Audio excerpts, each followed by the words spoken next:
Escuela Bíblica a la luz de la palabra, escudriñando las Escrituras. Oh, cantadmelas otra vez, bellas palabras de vida. Hallo en ellas mi gozo y luz, bellas palabras de vida. Sí. Luz a las Naciones, canal cristiano de comunicación presenta A la luz de la palabra, un estudio expositivo de la palabra de Dios, una presentación minuciosa de toda la Escritura, porque es inspirada por Dios y útil para enseñar, para redarguir, para corregir, para instruir en justicia, a fin de que el hombre de Dios sea perfecto, enteramente preparado para toda buena obra.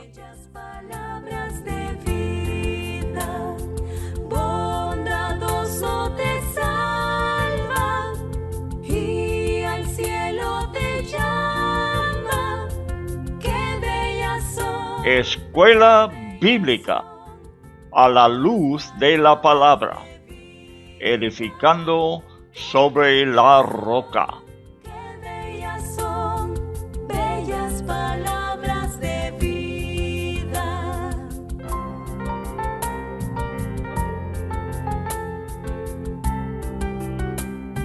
El Pentateuco, la ley de Dios.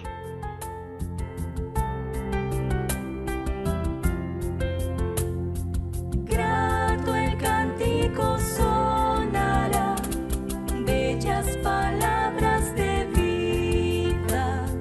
Tus pecados perdonará, bellas palabras de vida. Sí, de luz y vida, son sostén y guía. Qué bellas son, bellas palabras de vida. Al final de todo hay solamente dos caminos y dos destinos, bendición y maldición. En nuestro estudio hemos observado cómo se pronuncia la bendición primero, para animarnos, pero la lista de las maldiciones es más larga, para bien avisarnos. Observamos que cuando la Escritura habla o la palabra oír, claramente no significa solamente algunas palabras que entran por el oído, sino está hablando de una conformidad con lo que agrada al Señor. Al contrario, el camino de la desobediencia es un camino de idolatría, o sea, una conformidad con los enemigos del Señor. Los montes Gerizim Ebal y el pueblo de Siquem tienen mucho que ver con la historia bíblica. Desde el libro de Génesis y también, como leí personalmente yo hoy en Jueces 9, 1 hasta 7, y en la historia que sigue en todo el capítulo 9. Otra vez, habla de Siquem y el monte Gerizim en este caso. Moisés marca bien la geografía de estos lugares, porque los mandamientos del Señor tienen que llevarse a cabo en cierto lugar. Dios es Señor de la geografía. Tendremos que meternos en ella como nos hemos metido en la historia, porque Dios, bien podemos ver, es el Señor de la historia. Hay lugares específicos donde Dios obrará, como fue en el caso de Elías. ¿Recuerda? Él tenía que ir al lugar que el Señor especificó para hallar los cuervos que le iban a alimentar. Podría muerto de hambre en otro lugar. Todo el mensaje del libro tiene que ver con cruzar el Jordán. y termina como empezó, con guardar la palabra específica que Dios ha dado, no algo abstracto, sino algo que tú y yo, o mejor dicho, no es algo abstracto, sea algo que tú y yo creemos personalmente o sentimos. Buenas tardes, amigos. Bueno, entramos otra vez en el estudio en Deuteronomio. Y ahora, si quieres abrir la Biblia, estamos en capítulo 12. ¿Cuántas cosas Moisés dice en este libro al pueblo de Israel al momento en que van a entrar en la tierra prometida, que también son palabras que podemos aplicar a nuestro tiempo? Claro, lo vemos de forma espiritual, mientras que en los días de Moisés lo tomaba literalmente y físicamente. Bien, estamos estudiando con dos propósitos siempre en la mente. Los tenemos presente. Uno es, mientras que vayamos estudiando, formamos un concepto de Dios. El concepto que será 100% bíblica, porque no vamos a desviarnos de las Escrituras. Estamos en ello.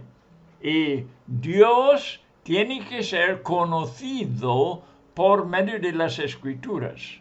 Repito esto muchas veces, que es un peligro de formar tu concepto de Dios por experiencias personales o algo que entra en tu cabeza, alguna imaginación, alguna conveniencia. Dios siempre es Dios de las Escrituras y tenemos que formar nuestros conceptos de Dios por medio de las Escrituras. ¿Qué es el peligro? El peligro es la idolatría. Francamente, fácilmente podemos formar en nuestros pensamientos o por medio de nuestras experiencias un Dios que no es el Dios de la Biblia. Este es el peligro.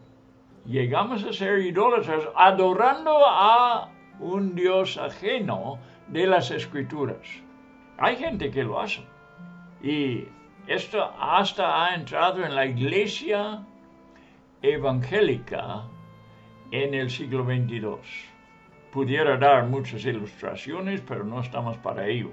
Estamos para abrir nuestro corazón al Dios de las Escrituras y así enriquecer nuestra relación personal que tenemos con Él. Porque es una relación personal, es andar con el Señor.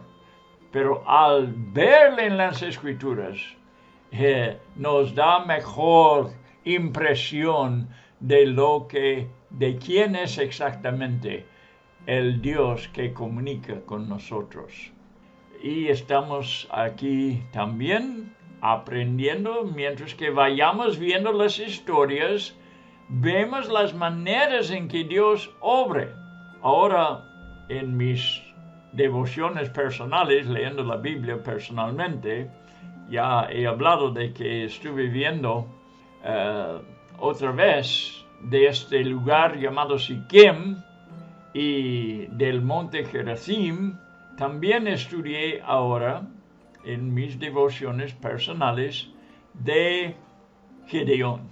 Esa gran historia, ¿verdad? De Gedeón, que bueno, no lo quiero predicar, es muy fácil desviarme y entrar en este mensaje, pero lo que vemos allí es una clara demostración de que los caminos de Dios no son los caminos del hombre.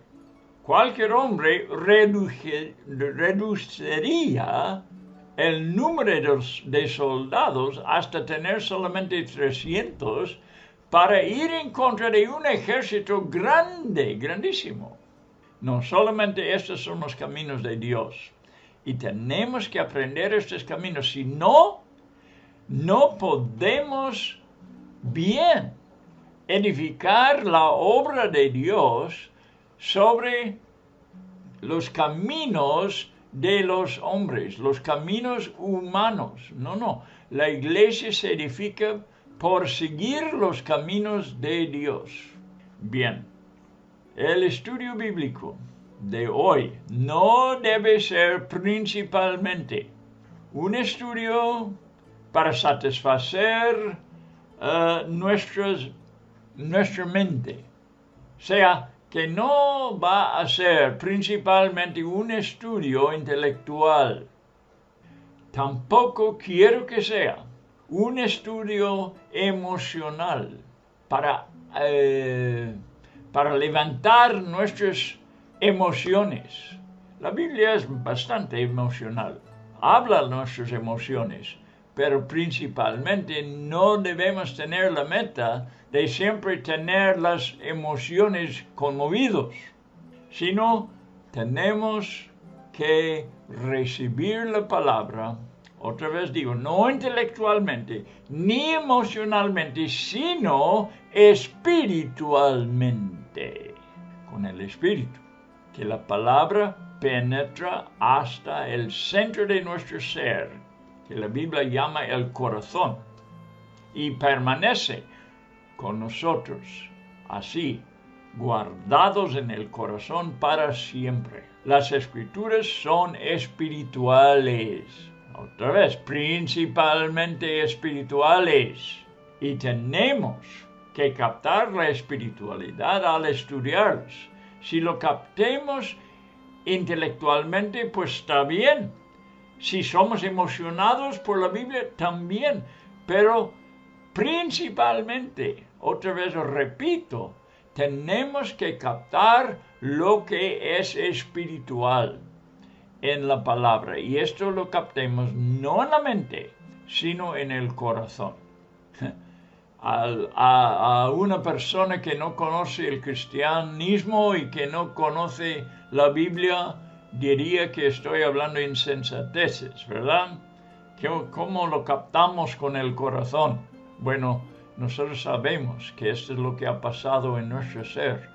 La palabra ha penetrado hasta la profundidad de nuestro ser y somos transformados por haber recibido así la palabra. Bien, capítulo 12 de Deuteronomio.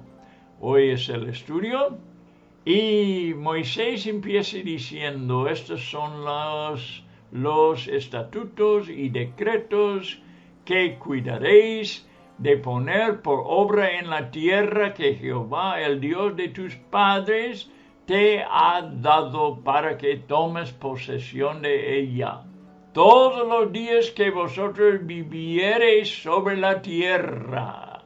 Todo tiene que ver con esta tierra prometida. Ahí es donde ellos experimentan las cosas de Dios. Los estatutos y decretos serán la ley de la nación de Israel. O sea, como cualquier nación tiene sus leyes, ¿verdad? Sus libros de leyes. El libro de la ley de los israelitas serán los estatutos y decretos que Moisés les había dado por inspiración del Señor. Y esto les hará una nación aparte de todos, porque no hay otra nación que tiene tales leyes, tales estatutos y decretos. Y es para que ellos, los israelitas, sean como una luz y ejemplo para las demás naciones. Pero la clave es que sean ellos apartados de los demás y no influidos por los habitantes de la tierra de Canaán. Tienen que ser obedientes constantemente. Por eso, tienen que destruir enteramente la idolatría de estas naciones, localizada en los lugares altos, puestos por la gente carnal. ¿Por qué digo carnal? Porque no están, ya ves, su religión es totalmente carnal. Ellos lo entienden de una forma natural y por eso no han podido captar espiritualmente las cosas de Dios. Y han ido han progresado, han ido para atrás en la idolatría por interpretar todas las cosas de una forma carnal. Podemos hacerlo, o algunos lo hacen con el cristianismo. Lo traducen, lo interpretan carnalmente y no capta la interpretación verdadera de la palabra. Bueno, lo que estoy diciendo es que esta gente, en su idolatría, los cananitas, la gente que viven allí, no tienen el Espíritu de Dios, no entienden las cosas espirituales, entienden las cosas carnalmente, de una forma natural, pensando en llegar más cerca del cielo por tener lugares altos, ¿verdad? Intentando de acercarse un poco a Dios. Estos serán los sitios que los idólatras utilizaban durante todo el Antiguo Testamento. Y también, por alguna razón, los árboles estaban involucrados en su religión, dedicándolos a sus dioses y adorando debajo de ellos. Y parece que lo usaban como para inspiración, para sus propias profecías. Estos eran los sitios que ellos usaban. Y ellos tomaron una oposición activa, es decir, Israel tomaba una oposición activa contra la idolatría, derribando los altares, quebrando las estatuas, imágenes. Vemos una obra de aborrecimiento a ellos por la manera en que los destruía. No solamente derribar y quebrar, sino también quemar, rayando su posición sobre toda la tierra. Podemos ver por qué el diablo pueda pelear contra la entrada de Israel a esa tierra, ya que él va a perder todo lo que es suyo, donde él antes reinaba libremente. Al contrario, el pueblo obrará activamente para establecer la fama de Jehová sobre el territorio. ¿Qué derrota será para Satanás? Le dará una habitación entre ellos y honrarán y él la visitará. Ellos irán a un lugar específico para adorar a Jehová. Observa en versículo, vamos a seguir leyendo. Destruiréis enteramente, versículo 2, todos los lugares donde las naciones que vosotros heredaréis sirvieron a sus dioses, sobre los montes altos y sobre los collados y debajo de todo árbol frondoso. Derribaréis sus altares y quebraréis sus estatuas y sus imágenes de acera, consumiréis con fuego y destruiréis las esculturas de sus dioses y rayaréis su nombre de aquel lugar. Pero versículo 4 dice, y no haréis así a Jehová vuestro Dios, sino que el lugar que Jehová vuestro Dios escogiere de entre todas vuestras tribus, para poner ahí su nombre para su habitación, ese buscaréis. Quiero que nota esta palabra. Ese lugar buscaréis y allá iréis. Vamos a ver. Interesante, la palabra aquí, buscaréis. Significa, otra vez, estar activamente involucrado en esta obra. Este lugar es el centro de su actividad y para aplicar el principio a la iglesia de hoy en día, se apunta el lugar ya es el nuevo Jerusalén. Colosenses 3, 1 y 2 nos da la palabra, buscaréis, ¿verdad? Esta es la palabra que hemos visto aquí, interesante, que deben buscar el lugar que Dios señalará, que no lo había señalado todavía. Ahora, la iglesia toma consejos por medio del mismo principio y que es la instrucción bíblica para esto. Y aquí está, buscad las cosas de arriba. Colosenses 3, 1 hasta 2. Sigo leyendo.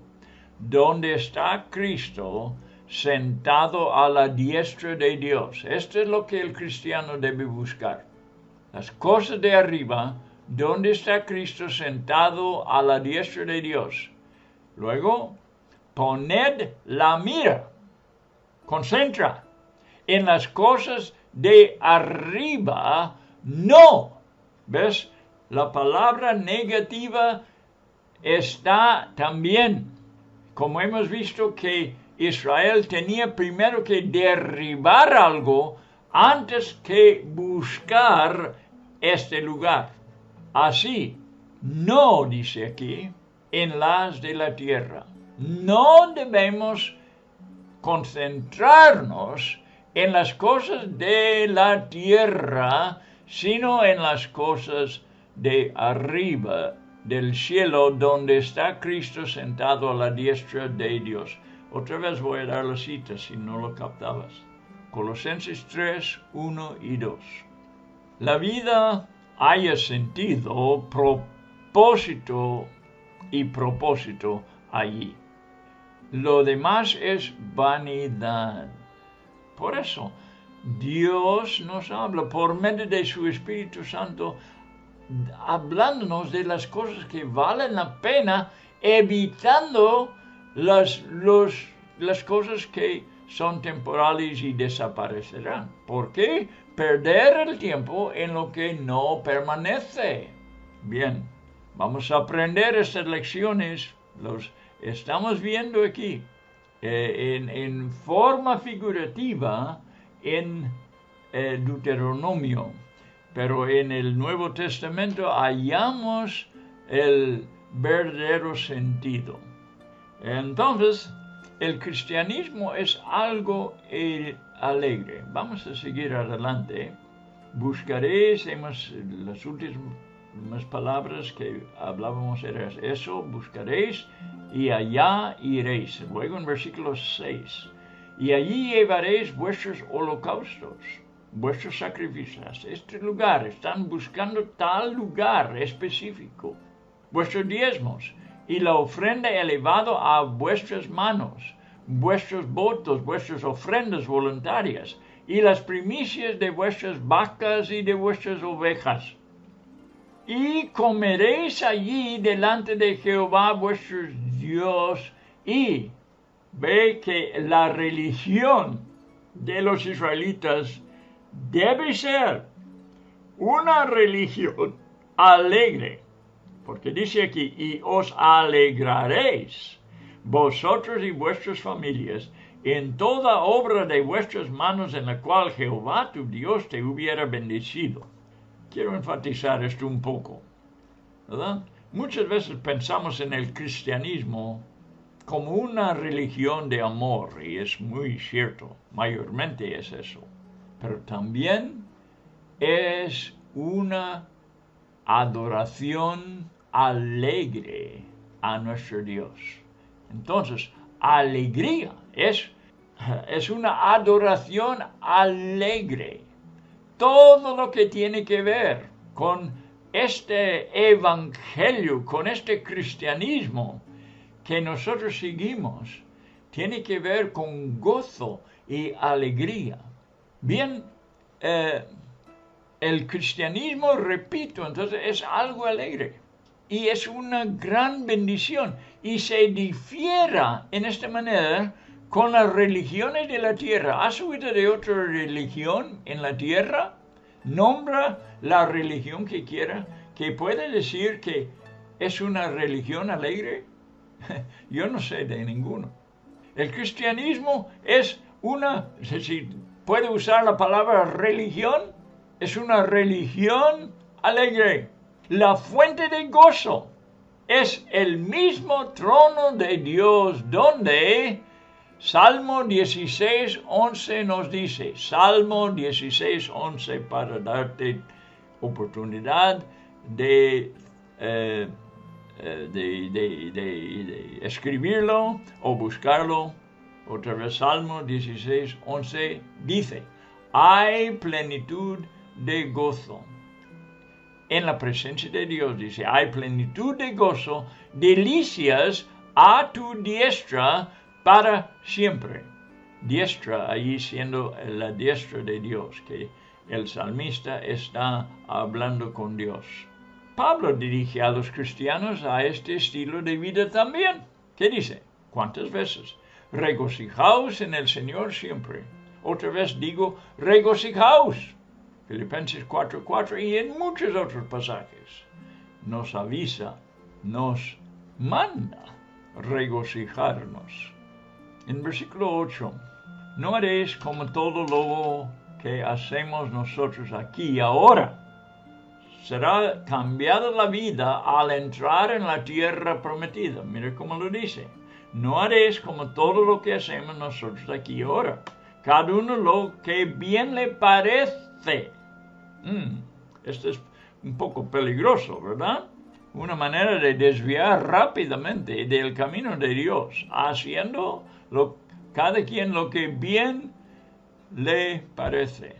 Moisés enseña lo que la Biblia enseña siempre. No hacer lo que le parece bien a uno.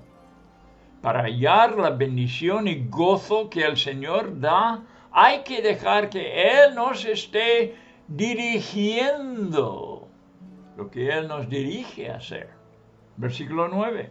Porque hasta ahora no habéis entrado al reposo y a la heredad que os da Jehová vuestro Dios. Todavía no habían llegado al cumplimiento de todo el plan de Dios para ellos. Tenían que entrar a la tierra prometida. Ahora quiero enfatizar esta cosa. Mientras están en el desierto, es el pueblo de Dios. Cuando entran en la tierra prometida, es el pueblo de Dios. Pero hay una diferencia entre el desierto y la tierra prometida. Hay cosas permitidas temporalmente que no demuestran la plenitud de su voluntad. Hay mucho más por ellos adelante, y si ellos lo aprovechan, lo define como reposo ahora y heredad. Esta palabra no se pudo usar en el desierto. Esta se halla en la tierra prometida, ¿ok? Reposo y heredad. Versículo 10. Mas pasaréis el Jordán y habitaréis en la tierra que Jehová vuestro Dios os hace heredar, y Él os dará reposo de todos vuestros enemigos alrededor y habitaréis seguros. Todo se encuentra al otro lado del Jordán. Ahora, esta es la lección histórica. ¿Qué significa para nosotros? Una vida significa una vida de plenitud en el Espíritu Santo. Oí a un pastor decir, uno no recibe el Espíritu Santo en partes. Él es una persona que uno recibe completamente. De acuerdo, no discutiré con eso, es cierto. Pero este solamente es un punto de vista. Y hay que ver otras cosas. Ahora Pablo, por ejemplo, para que los efesios sean llenos de toda la plenitud de Dios.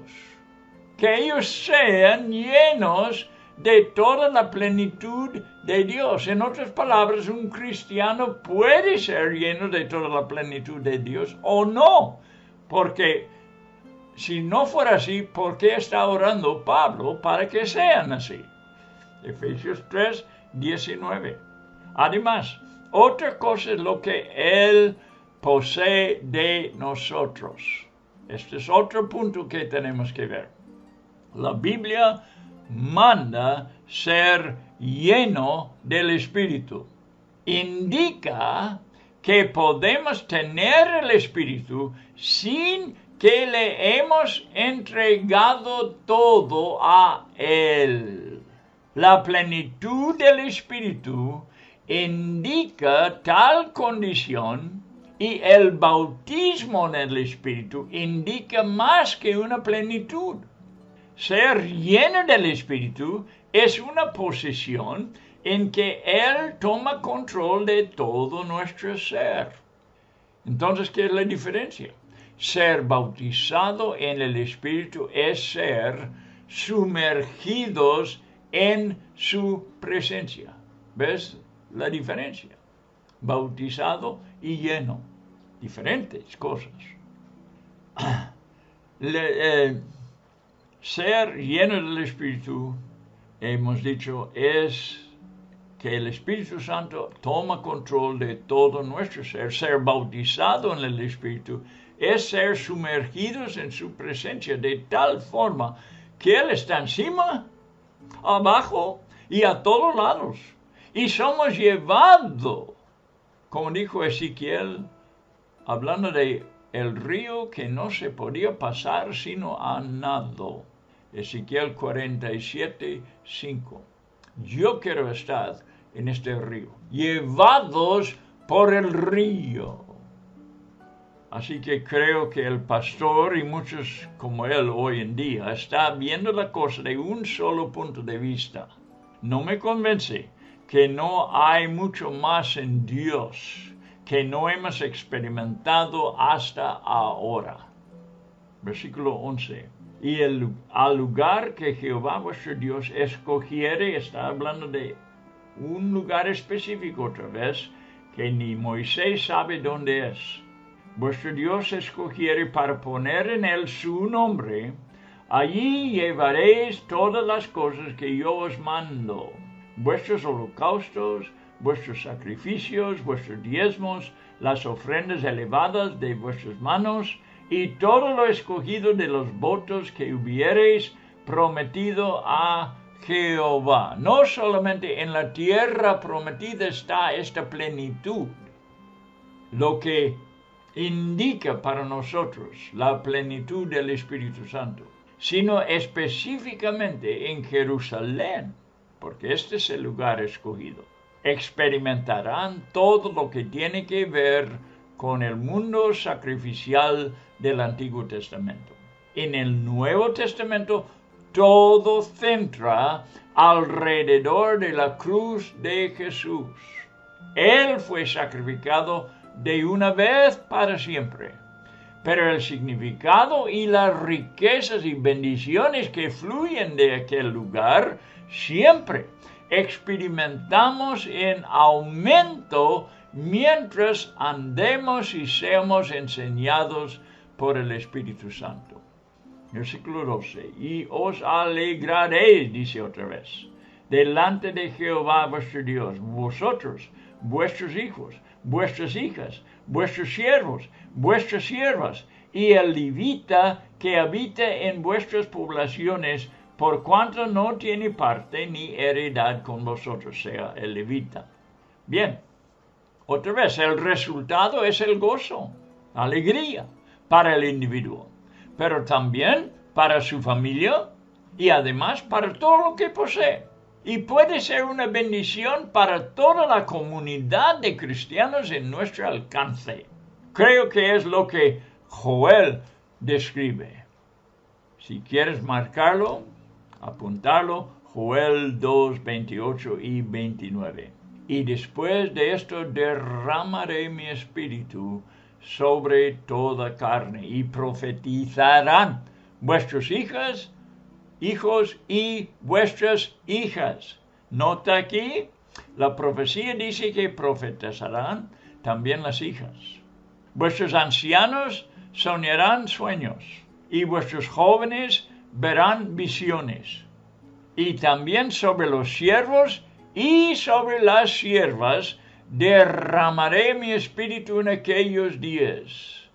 Dijo Joel, y lo hemos leído aquí, alegraréis vuestros hijos, vuestras hijas, vuestros siervos, vuestras siervas.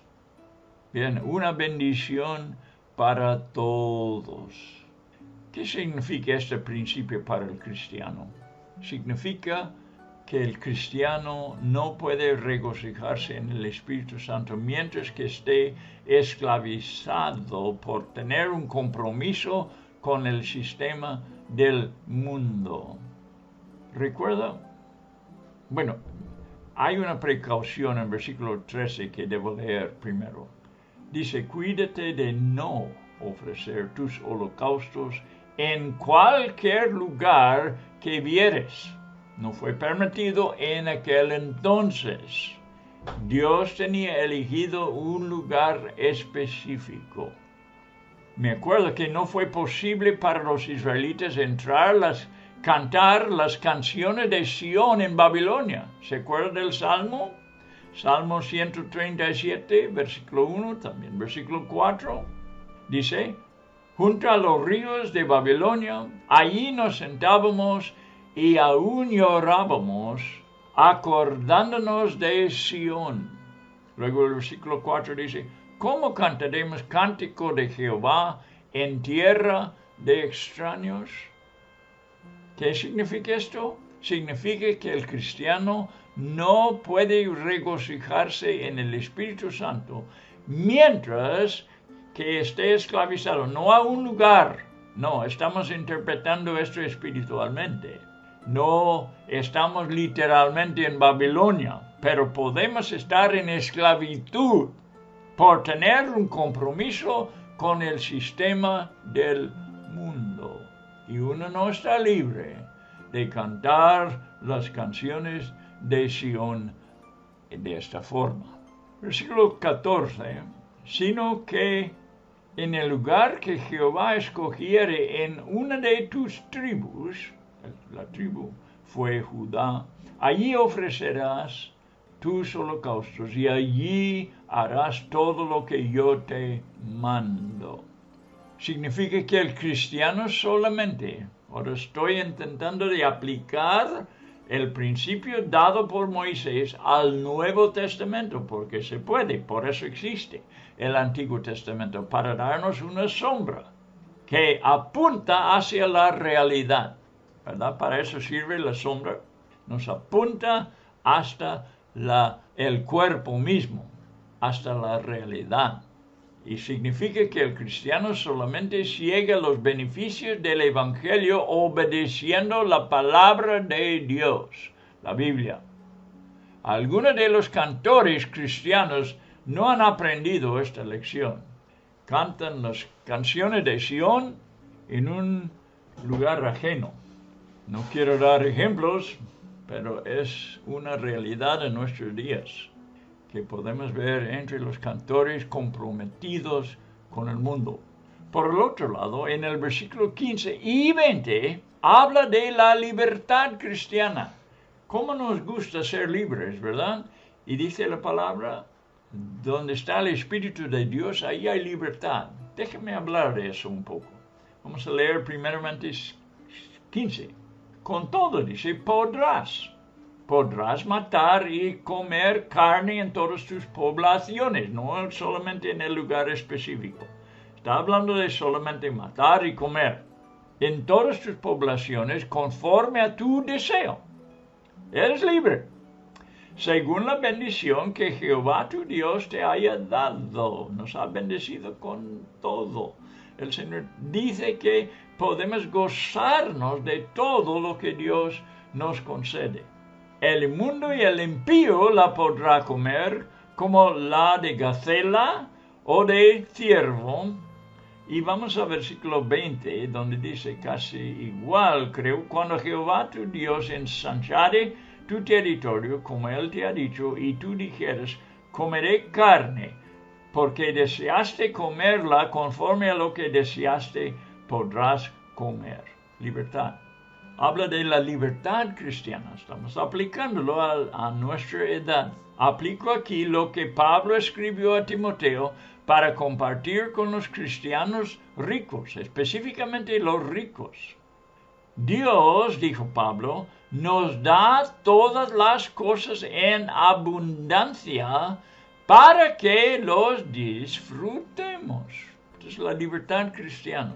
Dios nos da todas las cosas, es claro que está diciendo cosas legítimas, en abundancia. Y nos da permiso disfrutarnos en su bendición. Este es 1 de Timoteo 6, versículo 17. El cristiano puede gozarse en su familia, por ejemplo, en los alimentos que Dios provee. Puedes comer dando gracias a Dios y disfrutando de una buena comida. Y Jesús enseña que la libertad se amplía bajo el Evangelio. Escucha, Marcos 7, 19. ¿No entendéis, palabra de Jesús, que todo lo que de afuera que entra en el hombre no le puede contaminar, porque no entra en su corazón, sino en el vientre, y sale a la letrina? Esto decía, haciendo limpios todos los alimentos. Enfatizo la palabra alimento. No se puede hacer con cualquier cosa, porque se puede también tragar veneno. No vamos a hacerlo, ¿verdad? Pero los alimentos legítimos. Esto decía, haciendo limpios lo que no era limpio antes. Los alimentos limpios. El hombre debe disfrutar en los paisajes. En los paisajes. Te puedes gozarte en las montañas, en el mar, en los diferentes paisajes que hay, están ahí para que disfrutes. Puede también disfrutar del arte, si es verdaderamente arte, ¿verdad? No hay por qué sentirse condenado por gozar en las cosas naturales de la vida en el mundo. Tenemos libertad. Esto está enseñando aquí Pablo a los israelitas y nosotros vamos aplicándolo a nuestros días. Dios es un Dios, escúchame, del arco iris, ¿verdad? Y de la escala musical, ¿verdad? Es una idea equivocada pensar que no podemos gozarnos, por ejemplo, en la música decente y en los colores del arco iris y en el arte. El hombre puede disfrutar.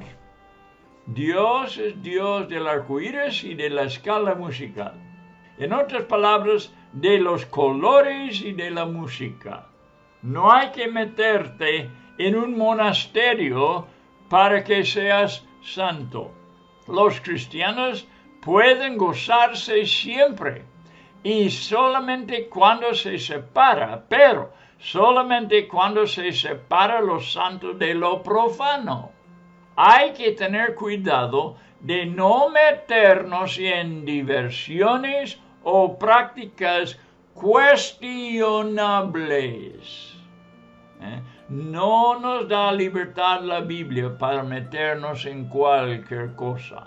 Hay muchas cosas cuestionables y no estoy aquí para enseñar sobre de lo que es correcto y lo que no es correcto, cuando menos en el momento. Pero el cristiano puede gozarse en las cosas decentes, las cosas legítimas en el mundo, como acabo de explicar. 16. Solamente que sangre no comeréis. Sobre la tierra la derramaréis como agua. Quiero aquí enseñar una cosa que quizás algunos cristianos no saben. Quisiera hacerlo un poco más claro. Como aquí menciona no comer sangre, algo que en el Nuevo Testamento también prohíbe. No solamente está prohibido en el Antiguo Testamento, está prohibido desde la creación y también en el Nuevo Testamento. No debes preguntar. Mira, aquí hay una pregunta que tenemos que evitar. ¿Qué es? ¿Puedo hacer tal cosa y todavía ser cristiano? ¿Puedo comer esto y todavía ser cristiano? ¿Puedo divertirme de esta manera y todavía ser cristiano? Evite esta pregunta, por favor. No es sabio, no es sabia. Mejor es preguntar, ¿qué puedo hacer para avanzar el reino de Dios y darle gloria? Mis hijos todavía citan lo que yo dije cuando ellos eran pequeños, porque preguntaban a mí cuando les prohibía hacer cierta cosa. Ellos preguntaban, ¿qué malo hay en eso? ¿Sabe qué fue mi respuesta? ¿Qué bien hay en esto? ¿Qué bien hay? Explícame, ¿qué cosa buena hallarás por hacerlo? Esta es la mejor pregunta. Mejor es preguntar, ¿qué puedo hacer para avanzar en el reino de Dios y darle gloria a Dios? Esta es lo que el cristiano debe preguntar. Versículo 17. Ni comerás en tus poblaciones el diezmo de tu grano, de tu vino o de tu aceite, ni las primicias de tus vacas, ni de tus ovejas, ni los votos que prometieres, ni las ofrendas voluntarias, ni las ofrendas elevadas de tus manos. No aprovechas de lo que pertenece a Dios para darle a Él toda la gloria. Esto no es para provecho personal. Hay que dejarle a Él lo que le pertenece. Si no, estamos robándole. ¿Recuerda lo que dijo Jesús? Le mostraban una moneda y ¿qué dijo? Esto está en Mateo 22, 21, si quieres apuntarlo. Dad a Dios lo que es de Dios. Nuestro hijo David dio un mensaje excelente sobre la moneda que tenía la imagen de César porque pertenecía a César. Pero el hombre, dijo David, tiene la imagen de Dios. Y por eso cada persona creada debe a Dios lo que le pertenece. Esta es su vida. Sea nuestro ser, alma, cuerpo y espíritu. Pertenece a Dios. 18. Sino que delante de Jehová tu Dios las comerás en el lugar que Jehová tu Dios hubiere escogido. Tú, tu hijo, tu hija, tu siervo, tu sierva, y el levito que habite en tus poblaciones, te alegrarás otra vez delante de Jehová tu Dios de toda la obra de tus manos. El gozo más intenso del cristiano es dar gloria a Dios, porque para eso fue creado y no puede ser satisfecho el ser humano con menos. No hay una satisfacción ni gozo en toda la vida como el placer de amar y servir a Dios. El incrédulo no lo entenderá, porque es egoísta, pero el cristiano bien lo entiende. Bien, versículo 19 todavía. Ten cuidado de no desamparar el levita de todos tus días sobre la tierra. El israelita no debía olvidarse de honrar el sistema levítico, ni a los que servían en el sistema. Los levíticos formaban el lugar céntrico de Israel. Su servicio, en primer lugar, tenía que ver con los sacrificios, lo que hallaba su cumplimiento en la realidad de la cruz de Jesús, como muchas veces enfatiza. Pablo demostraba que el cristianismo también tenía como un enfoque, como su enfoque principal, el sacrificio de Cristo. 1 Corintios 2:2. Pues, me propuse no saber entre vosotros cosa alguna, sino a Jesucristo y a este crucificado. Este es el enfoque del cristianismo. Los levitas se ocupaban en toda la obra del tabernáculo. Tenían que ver con la mesa del pan de proposición que demostraba el cuerpo de Cristo dado por nosotros. Tenía que ver con el candelabro, como Jesús, la luz del mundo brillando de su pueblo. Tenía que ver con el altar de incienso, la vida de la dulce comunión con el Señor. Más que todo tenía que ver con la única manera de tener paz con Dios, por el arca del pacto y el asiento de propiciación, señalando hacia el velo roto, dando entrada libre a la presencia de Dios por la reconciliación obrada por Cristo, aplacando la ira de Dios. Bueno, con este pensamiento os dejo por lo pronto y espero que esté con nosotros para terminar con el capítulo 12, ¿verdad? Espero que hayáis podido aprovechar viendo los principios de este mensaje de Moisés y cómo se aplica a nuestro tiempo. Para mí es una lección muy bonito, clarifica cosas que a veces no entendemos, ¿verdad? Leyéndolo en el Nuevo Testamento, pero por ver cómo los israelitas hacían, podemos espiritualizar. Eso sí, tenemos que espiritualizar, porque ellos lo hacían físicamente. Nosotros entramos en el lugar del Espíritu, cumpliendo la palabra de Dios. Bueno, amigo, que Dios te bendiga. Gracias por haber escuchado, pero yo quiero que siga con el estudio. El estudio bíblico va a alimentar tu alma y te va a edificar en las cosas de Dios, conociendo bien el plan de Dios desde Génesis hasta Apocalipsis.